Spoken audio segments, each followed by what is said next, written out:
பள்ளிகளில் தொடரும் பாலியல் வன்கொடுமைகளுக்கு கண்டனம் தெரிவித்த அண்ணாமலை அமைச்சர் அன்பில் மகேஷ் பதவி விலக வேண்டும் என்று வலியுறுத்தியுள்ளார்.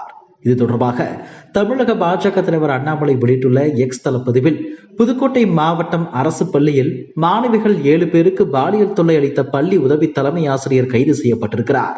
தமிழகத்தின் ஒவ்வொரு மாவட்டங்களிலும் தொடர்ந்து பள்ளி மாணவிகள் பாலியல் தொல்லைக்கு உள்ளாக்கப்பட்டு வருகின்றனர். பள்ளிகளில் மாணவ மாணவியர் பாதுகாப்பை உறுதி செய்ய ஆலோசனை குழுக்கள் அமைப்பதாக சொல்லி 3 ஆண்டுகள் கடந்து விட்டன. எந்த பள்ளிகளிலும் இந்த குழுக்கள் செயல்பாட்டில் இல்லை என்பதையே தொடர்ந்து பள்ளி மாணவிகள் பாலியல் தாக்குதலுக்கு உள்ளாவது காட்டுகிறது.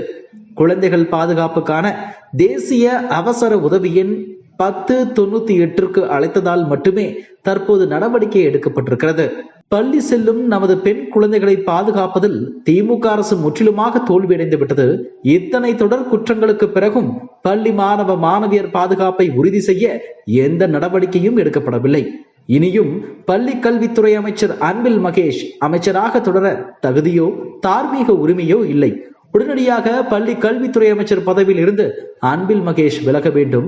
முதலமைச்சர் உடனடியாக பள்ளி கல்வித்துறைக்கு திறமையான குழந்தைகள் நலனில் அக்கறை கொண்ட வேறு ஒருவரை அமைச்சராக நியமித்து பள்ளி குழந்தைகள் பாதுகாப்பை உறுதி செய்ய வேண்டும் என்று வலியுறுத்துகிறேன் என்று தெரிவித்துள்ளார். அதாவது புதுக்கோட்டை மாவட்டம் அரிமளம் அருகே உள்ள அரசு உயர்நிலைப் பள்ளியில் உதவி தலைமை ஆசிரியராக பணியாற்றி வந்த பெருமாள் அந்த பள்ளியை சேர்ந்த மாணவிகள் 7 பேருக்கு பாலியல் தொல்லை கொடுத்ததாக கூறப்படுகிறது. இதையடுத்து பாதிக்கப்பட்ட மாணவிகள் மாவட்ட குழந்தைகள் நல பாதுகாப்பு குழுமத்திற்கு தகவல் தெரிவித்ததன் அடிப்படையில் விசாரணைக்கு பிறகு போக்சோ சட்டத்தின் கீழ் கைது செய்யப்பட்ட உதவி தலைமை ஆசிரியருக்கு புதுக்கோட்டை குற்றவியல் நடுவர் நீதிமன்றத்தில் ஆஜர்படுத்திய அவருக்கு 15 நாட்கள் காவலில் வைக்க உத்தரவிடப்பட்டுள்ளது குறிப்பிடத்தக்கது.